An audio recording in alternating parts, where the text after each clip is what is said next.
जय श्री कृष्णा। राधे राधे। आप सभी को पापों का नाश करने वाली और सभी प्रकार की मनोकामनाओं को पूर्ण करने वाली अपरा एकादशी की हार्दिक शुभकामनाएं। आज आप सुनेंगे अपरा एकादशी व्रत की कथा। तो इस कथा को सुनने वाले हर विष्णु भक्त से मेरा निवेदन है कि आप हमारे चैनल को सब्सक्राइब जरूर करें और इस कथा को श्रद्धा भाव से पूरा जरूर सुने और सभी विष्णु भक्तों से इसे शेयर करें। कथा को शुरू करने से पहले प्रेम से बोलिए भगवान विष्णु की जय। अपने मंगल जीवन की कामना करते हुए आइए सुनते हैं अपरा एकादशी व्रत की कथा। तो बोलिए श्री हरि भगवान विष्णु की जय, माता लक्ष्मी की जय। एक बार धर्मराज युधिष्ठिर ने भगवान श्री कृष्ण से ज्येष्ठ मास के कृष्ण पक्ष की एकादशी के महत्व को बताने का निवेदन किया। तब भगवान श्री कृष्ण ने कहा कि हे युधिष्ठिर, ज्येष्ठ माह के कृष्ण पक्ष की अपरा एकादशी को अचला एकादशी भी कहते हैं। इस व्रत को करने से प्रेत योनि, ब्रह्म हत्या आदि पापों से मुक्ति मिल जाती है। आगे भगवान श्री कृष्ण कहते हैं कि हे युधिष्ठिर, एक समय की बात है, एक राज्य में महिध्वज नाम का राजा शासन किया करता था। उसका छोटा भाई वज्रध्वज बड़ा ही पापी था। वह अधर्म करने वाला तथा दूसरों के साथ अन्याय करने वाला और बड़ा ही क्रूर था। वह अपने बड़े भाई महिध्वज से घृणा और द्वेष किया करता था। इसके परिणाम स्वरूप उसने एक दिन अपने बड़े भाई के खिलाफ एक साजिश रची और एक रात उसने अपने बड़े भाई की हत्या करवा दी और फिर उसके शव को ले जाकर जंगल में एक पीपल के पेड़ के नीचे गाड़ दिया। अब राजा महिध्वज की अकाल मृत्यु के कारण प्रेत योनि में प्रेत आत्मा बनकर इस पीपल के पेड़ पर वह रहने लगे। फिर तो वह प्रेत आत्मा राजा बड़ा ही उत्पात मचाने लगा। एक दिन वहां से धौम्य नामक ऋषि गुजर रहे थे। तभी उन्होंने उस प्रेत को पीपल के पेड़ पर देखा। उन्होंने अपने तपोबल से उस प्रेत राजा के बारे में सब कुछ पता कर लिया। तब उन्होंने प्रसन्न होकर प्रेत आत्मा को पेड़ से नीचे उतारा और परलोक विद्या के बारे में ज्ञान दिया। इसके बाद धौम्य ऋषि ने उस प्रेत आत्मा राजा को प्रेत योनि से मुक्ति दिलाने के लिए फिर स्वयं ही अपरा एकादशी का व्रत रखा। विधि पूर्वक अपरा एकादशी का व्रत करने के बाद उन्होंने भगवान श्री हरि से प्रार्थना की कि हे श्री हरि, उनके द्वारा किए गए इस व्रत का पूरा पुण्य उस प्रेत आत्मा राजा को मिल जाए ताकि उसे प्रेत योनि से मुक्ति मिल सके। भगवान विष्णु की कृपा से उस राजा को अपरा एकादशी व्रत का पुण्य फल मिल गया, जिससे वे प्रेत योनि से मुक्त हो गया। तब राजा ने दिव्य शरीर धारण किया और ऋषि को प्रणाम करते हुए खूब धन्यवाद दिया। फिर वह राजा पुष्पक विमान में बैठकर स्वर्ग लोक को चले गए। एकादशी का व्रत पितरों को भी मोक्ष प्रदान करने वाला होता है। यदि आप चाहते हैं कि आपके पितर संतुष्ट रहें, सदा आप पर प्रसन्न रहें, तो आज की इस एकादशी व्रत को रखकर आप अपने द्वारा रखे गए व्रत का सारा पुण्य अपने पितरों को भी प्रदान कर सकते हैं। ऐसा होने पर न केवल पितरों को प्रेत योनि से मुक्ति मिलती है, बल्कि उन्हें अंत में वैकुंठ लोक की प्राप्ति भी हो जाती है और ऐसे पितर प्रसन्न होकर सदा अपने परिवार जनों पर भरपूर आशीर्वाद बनाए रखते हैं। आगे भगवान श्री कृष्ण कहते हैं कि हे राजन, यह अपरा एकादशी की कथा मैंने लोकहित के लिए कही है। इसके पढ़ने अथवा सुनने से मनुष्य सब पापों से छूट जाता है, इसमें कोई संदेह नहीं है। इस प्रकार अपरा एकादशी के व्रत का महत्व सुनाकर भगवान श्री कृष्ण मौन हो गए। तब धर्मराज युधिष्ठिर ने भी विधि विधान से इस व्रत को किया। जिससे उन्हें भी अंत में वैकुंठ लोक की प्राप्ति हुई। तो एक बार प्रेम से बोलिए लक्ष्मी नारायण भगवान की जय, एकादशी माता की जय। अब आइए सुनते हैं एकादशी माता की कथा, जिसे सुनने से यह व्रत संपूर्ण होता है। एक बार एक राज्य में एक राजा राज्य करता था। राजा बहुत ही बुद्धिमान और बलशाली था। राजा सदा ही अपनी प्रजा का बहुत अच्छे से ध्यान रखता था। प्रजा भी राजा को बहुत पसंद करती थी। राजा की 2 बेटियां थी। राजा अपनी दोनों बेटियों से बहुत प्रेम करता था। राजा की छोटी बेटी देखने में बहुत सुंदर और आकर्षित थी और राजा की बड़ी बेटी छोटी बेटी के मुकाबले थोड़ी कम सुंदर थी। राजा की छोटी बेटी माता की पूजा किया करती थी और सभी लोग राजा की छोटी बेटी से बहुत प्रेम करते थे और उसकी बहुत प्रशंसा भी किया करते थे। राजा भी अपनी छोटी बेटी को बड़ी बेटी से अधिक प्रेम करता था, जिसके कारण राजा की बड़ी बेटी को अपनी छोटी बहन से बहुत नफरत होने लगी थी। राजा की दोनों बेटियां जब बड़ी हो गई, तब एक पड़ोस के राज्य में रहने वाला राजकुमार राजा की बड़ी बेटी के लिए रिश्ता लेकर आया। लेकिन जैसे ही उस राजकुमार की नजर राजा की छोटी बेटी पर पड़ी, तो वह राजकुमार राजा की छोटी बेटी पर आकर्षित हो गया और छोटी बेटी से पहली ही नजर में प्रेम करने लगा। उस राजकुमार ने राजा की बड़ी बेटी के साथ विवाह करने से मना कर दिया और उसने राजा से कहा कि मैं आपकी छोटी बेटी से विवाह करना चाहता हूँ। यह सब देखकर राजा की बड़ी बेटी अपनी छोटी बहन से बहुत क्रोधित हो गई और राजा की बड़ी बेटी ने अपनी छोटी बहन को अपना सबसे बड़ा दुश्मन मान लिया। राजा की बड़ी बेटी ने अपनी छोटी बहन से बदला लेने का निर्णय किया। राजा की बड़ी बेटी ने अपनी छोटी बहन को जान से मारने का उपाय सोचा। राजा की बड़ी बेटी ने अपनी छोटी बहन को मारने के लिए सबसे पहले लड्डू में जहर मिलाकर अपनी छोटी बहन को दे दिया और उसको लड्डू खाने के लिए कहा। लेकिन लड्डू खाने के बाद भी छोटी बहन को कुछ भी नहीं हुआ। बड़ी बहन यह देखकर बहुत आश्चर्यचकित हो गई, लेकिन बड़ी बहन ने हार नहीं मानी। जब उसकी छोटी बहन रात में कमरे में सो रही थी, तब उसने एक मटके में सांप रखकर उसके कमरे में छोड़ दिया। लेकिन सांप भी छोटी बहन का कुछ नहीं कर पाया। जिसके बाद बड़ी बहन ने अपनी छोटी बहन से कहा कि चलो हम लोग कुएं से पानी भरकर लाते हैं। जिसके लिए वह अपनी छोटी बहन को पानी भरने के बहाने कुएं के पास ले गई और उसने अपनी छोटी बहन को कुएं में धक्का दे दिया।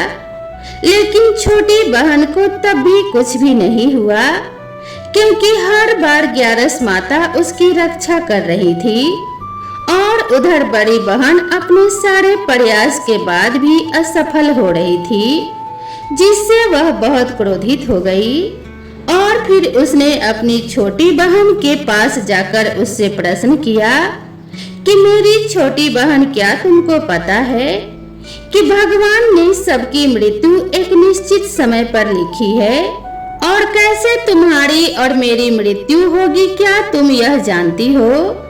तब छोटी बहन ने अपनी बड़ी बहन को बताया कि हाँ दीदी, मैं जानती हूँ कि मेरी मृत्यु कैसे होगी। छोटी बहन ने यह सब बातें अपनी बड़ी बहन को बता दी, जिसे सुनकर बड़ी बहन मन ही मन बहुत प्रसन्न होने लगी और उसने अपनी छोटी बहन से कहा कि तुम मुझे अपनी मृत्यु का राज बताओ। तब छोटी बहन ने अपनी बड़ी बहन से कहा कि मेरी मृत्यु तो एक तोते में है। उस तोते के गले में एक हार है जिससे मेरी मृत्यु होगी। जब तक कोई भी व्यक्ति तोते को मारकर उस हार को अपने गले में पहनेगा तो मैं मूर्छित हो जाऊंगी और जैसे ही उस हार को अपने गले से उतारेगा तो मैं वापस से जीवित हो जाऊंगी।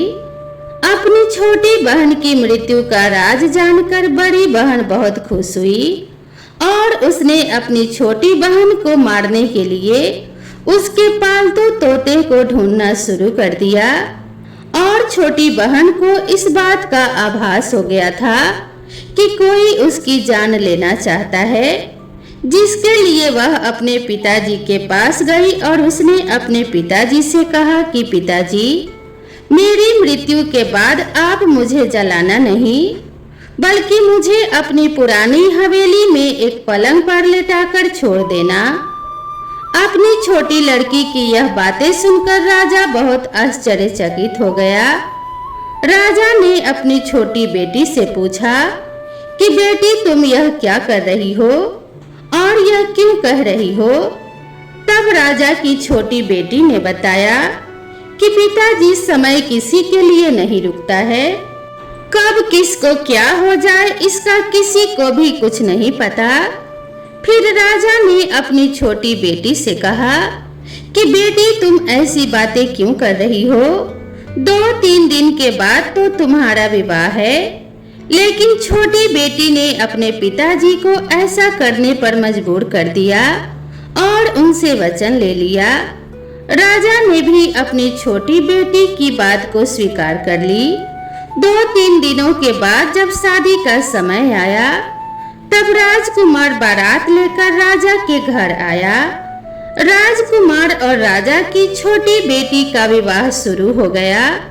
जैसे ही राजा की छोटी बेटी राजकुमार के साथ फेरे लेना शुरू करती है तो उसकी बड़ी बहन अपनी छोटी बहन के कमरे में जाकर उसके तोते को पकड़ लेती है और उसको जान से मार देती है। तोते के गले में जो हार था उसको अपने गले में धारण कर लेती है और जैसे ही बड़ी बहन उस हार को अपने गले में धारण करती है तो उधर छोटी बहन के साढ़े 3 फेरे ही हुए थे और वह वहीं पर बेहोश होकर गिर जाती है। जिसके बाद राजा ने बड़े बड़े हकीमों को बुलाया और अपनी छोटी बेटी का इलाज करने के लिए कहा।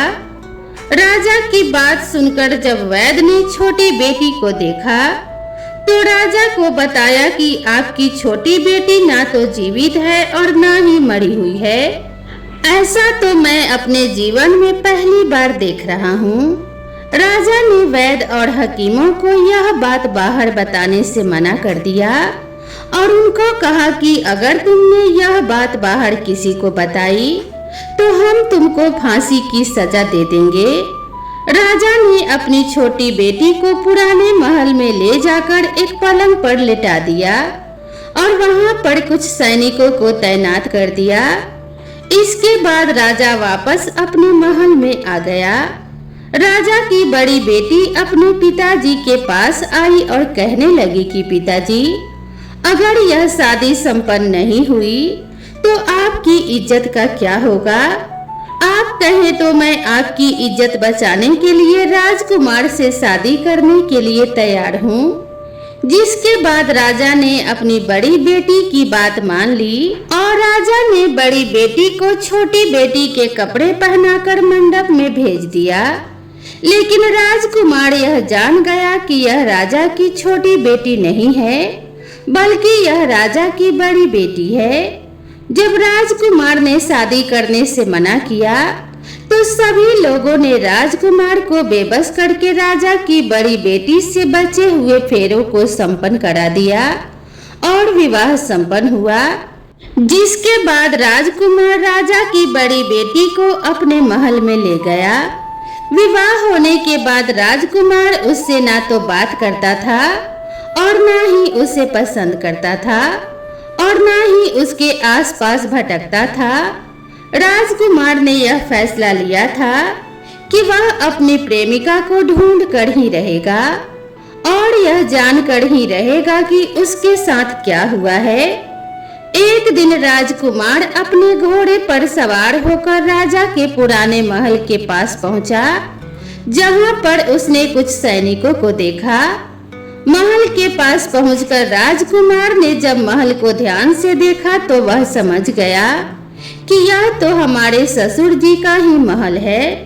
तब राजकुमार ने सैनिकों से पूछा कि तुम लोग यहाँ क्या कर रहे हो और इस महल के अंदर उस पलंग पर कौन लेटा है। जिसके बाद सैनिकों ने बताया कि यहाँ पर राजा की छोटी बेटी लेटी है।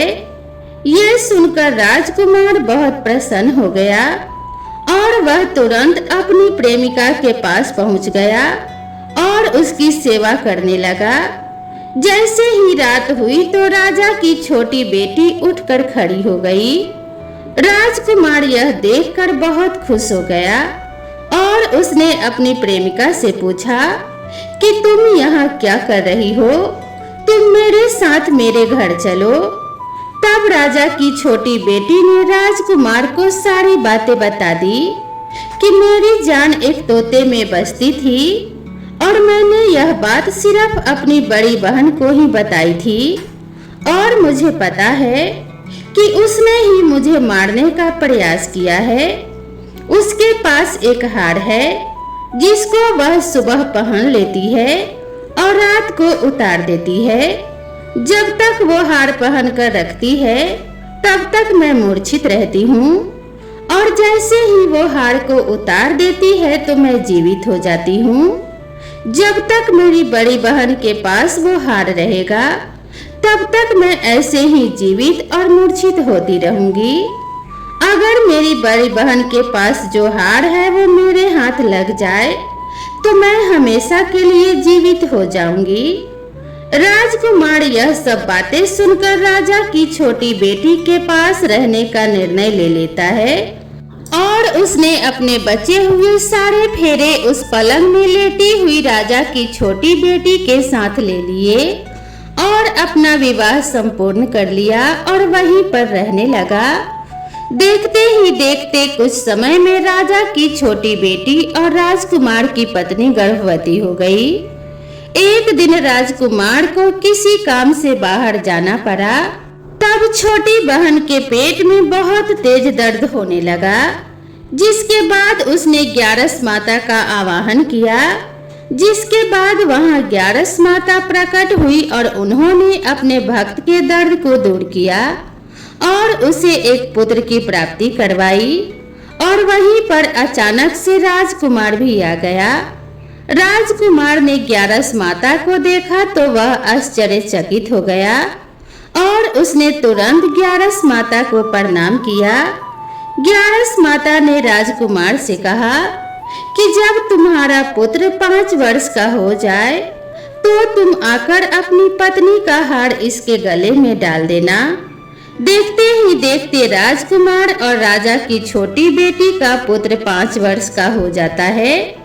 राजकुमार अपने बेटे से कहता है कि बेटा मैं कुछ काम से बाहर जा रहा हूँ, तब तक तुम अपनी माता का ध्यान रखना।